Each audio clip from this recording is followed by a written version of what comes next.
Hola a todos, esta presentación que vamos a compartir aborda la fisiología de la sangre.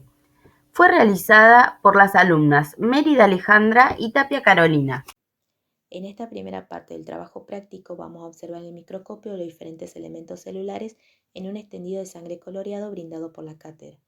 Vamos a utilizar el objetivo de 100X, el cual se debe introducir en el interior una gota de aceite de inmersión sobre el portaobjeto. Y estos fueron los resultados. Continuando con nuestro trabajo práctico, ahora vamos a evaluar la velocidad de sedimentación globular.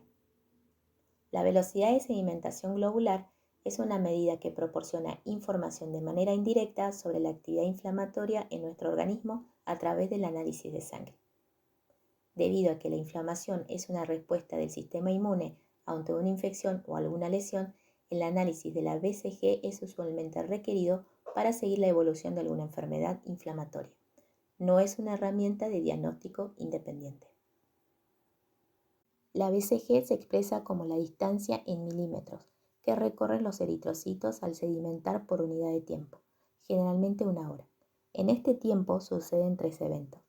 Primer evento, los eritrocitos tienden a apilarse como en moneda y se llama agregación. Segundo evento, los eritrocitos agregados comienzan a caer hacia el fondo del recipiente y eso se llama sedimentación. El tercer evento ocurre el empaquetamiento, donde están todos aglomerados. En condiciones normales, los glóbulos rojos poseen una carga negativa en su membrana, lo que genera repulsión entre ellos y por lo tanto una suspensión uniforme en la sangre.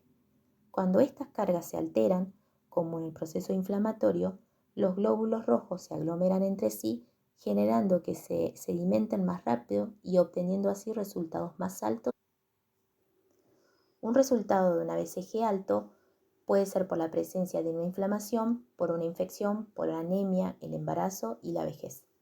Resultados de BCG bajos son poco comunes, pero pueden ser causados por una polisistemia con leucocitosis extrema y con algunas anomalías proteicas. Para realizar la prueba de la velocidad de sedimentación globular necesitamos los siguientes materiales: tubo de Westergren o pipeta graduada, soporte para el tubo de Westergren, solución isotónica de cloruro de sodio al 0,9%. Procedimiento para la determinación de la BCG. Homogenizamos la muestra de sangre, llenamos la copa con sangre hasta la parte superior. E introducimos la pipeta graduada dentro de la copa con firmeza y presionamos hasta que la sangre alcanza la marca cero de la pipeta. Luego colocamos la copa en un soporte especial que mantuviera el tubo en posición vertical. Después de una hora examinamos el nivel alcanzado por el paquete globular. Evaluación de la variación de la BCG con la dilución de la sangre. Transferimos 1 mililitro de la muestra de sangre al tubo de ensayo que contiene 1 mililitro de solución isotónica de cloruro de sodio al 0,9%. Mezclamos bien y cargamos la pipeta graduada. Después de una hora observamos los resultados. Variación inducida de la BCG por cambios en la posición del tubo. Seguimos el procedimiento descrito anteriormente, pero inclinamos el sistema de manera que la columna de sangre forme un ángulo de 45 grados con la horizontal. Después de una hora observamos el desplazamiento. A continuación se presentan los siguientes resultados.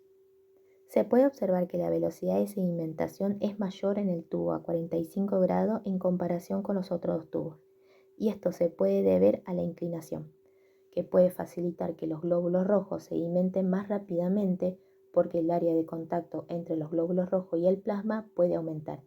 Esto puede llevar a una mayor aglomeración de los glóbulos rojos en un lado del tubo, lo que podría acelerar la sedimentación.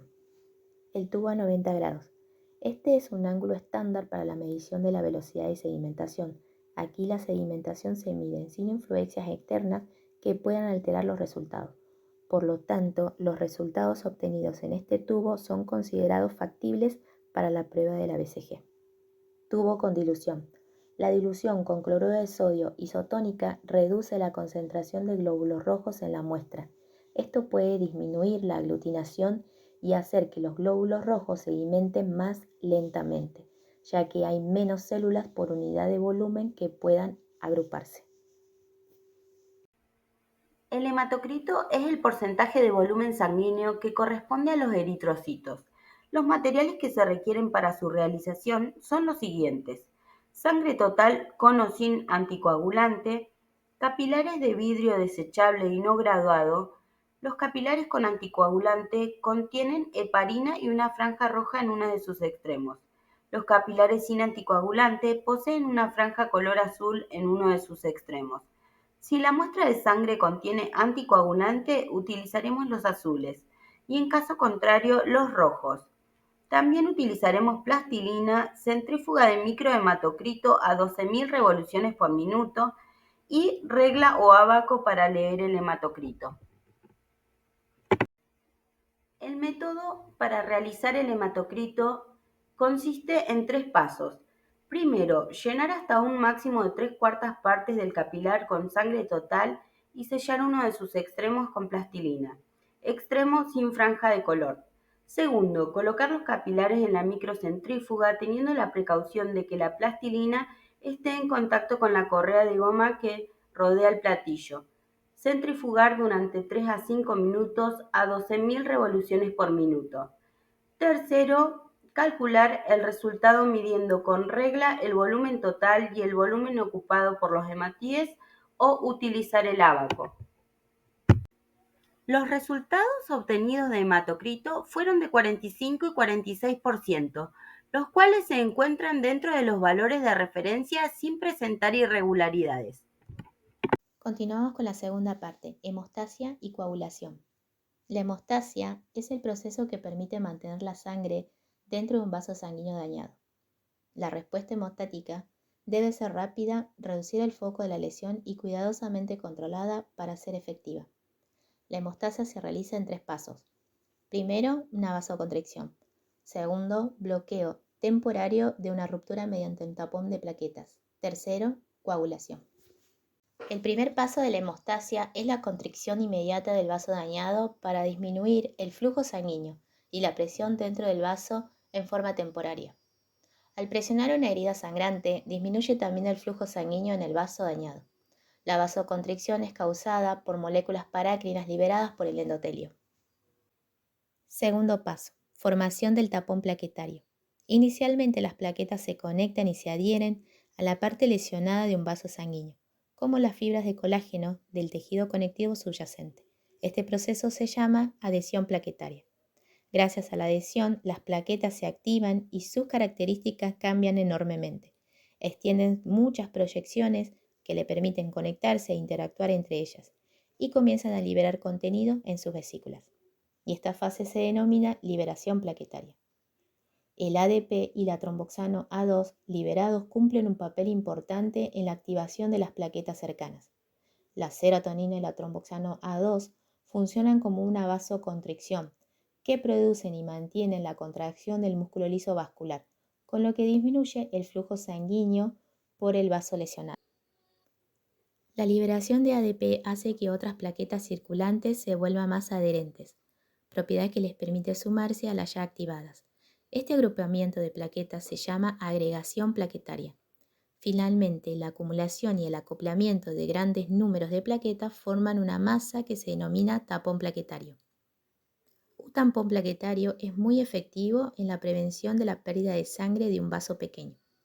Pese a que al principio el tapón es un poco sólido, se vuelve bastante firme al ser reforzado por las hebras de fibrina formadas durante la coagulación. Un tampón plaquetario puede detener el sangrado si la lesión del vaso no es demasiado grande.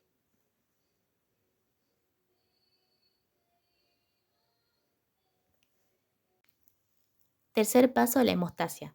La coagulación se divide en 2 vías que luego se unificarán. La vía extrínseca.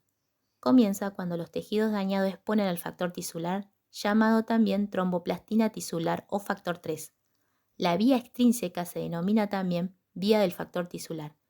El factor tisular activa el factor 7 que comienza con la vía extrínseca. Vía intrínseca. Comienza cuando el daño al tejido expone al colágeno. Por este motivo, la vía intrínseca también se denomina vía de activación por contacto. Esta vía utiliza las proteínas presentes en el plasma. El colágeno activa la primera enzima, el factor 12, que inicia la cascada. en el cual comienza la secuencia de reacciones que activan finalmente al factor 10. Los fosfolípidos plaquetarios y el calcio pueden también participar en la activación del factor 10.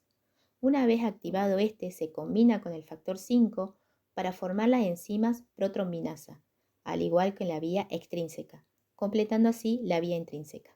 La formación de la protrombinasa marca el inicio de la vía común. La protrombinasa y el calcio catalizan la conversión de la protrombina en trombina. La trombina, en presencia del calcio, convierte el fibrinógeno soluble en hebras laxas de fibrina insoluble. La trombina también activa el factor 13, que es el factor estabilizador de la fibrina, que refuerza y estabiliza la trama de fibrina en un coágulo resistente. A continuación, realizamos la técnica de extracción de sangre. Materiales a utilizar: jeringa, aguja de calibre 21 a 23 G, algodón humedecido con alcohol al 70%, algodón seco, descartador de aguja y lazo. Seguidamente explicamos el procedimiento. Colocar la cinta elástica alrededor del brazo y ajustar para que las venas puedan palparse, es decir, sean visibles al tacto. Luego, pedirle al paciente que cierre su mano con fuerza, palpar la zona para seleccionar la vena, desinfectar con algodón embebido con alcohol al 70%, realizar la punción. Cuando el cono de la aguja se llene de sangre, tirar del émbolo para que la jeringa comience a llenarse. Soltar la cinta elástica antes de retirar la aguja. Al realizar la técnica se extrajo 5 mililitros de sangre venosa, considerando tiempo cero el momento en que comienza a entrar sangre en la jeringa. Separamos la aguja de la jeringa antes de pasar la sangre a los tubos. Agregamos 0,5 mililitros de sangre a cada uno de los 5 tubos, más los reactivos que indica el cuadro, e incubamos en las condiciones que corresponden: temperatura ambiente, baño a 37 grados o baño con hielo. Se inclinan los tubos levemente para homogeneizar el contenido. Lo que sobra en la jeringa se descarta adecuadamente. Cada un minuto revisar si la sangre del tubo estaba coagulada, inclinando levemente el tubo. Y registrábamos el tiempo. Adicionamos heparina al tubo mantenido en el baño de agua a 37 grados y cuyo contenido permanece todavía líquido, tubo 5. A continuación, añadimos 0,5 mililitros de cloruro de calcio y se incubó a 37 grados centígrados y se determinó el tiempo de coagulación. De esta manera completamos el cuadro. Ahora bien, los anticoagulantes son sustancias endógenas o exógenas que impiden la coagulación de la sangre. La heparina actúa inhibiendo indirectamente la trombina, formación de coágulos, uniéndose a la antitrombina acelerando su mecanismo de acción. El EDTA actúa como un quelante, lo que significa que se une a los iones metálicos como el calcio, impidiendo que estos puedan participar en la cascada de coagulación. Al eliminar el calcio disponible, se interrumpe el proceso de coagulación manteniendo la sangre en estado líquido. Por otro lado, el cloruro de calcio se utiliza para contrarrestar los efectos anticoagulantes de otros agentes como el EDTA.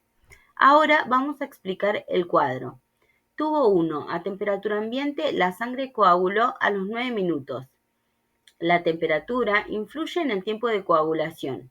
A temperaturas más bajas, la coagulación se ralentiza y a temperaturas más altas se acelera.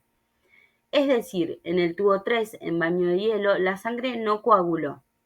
En el tubo 5, al presentar cloruro de calcio, EDTA y heparina a 37 grados, la sangre no coaguló.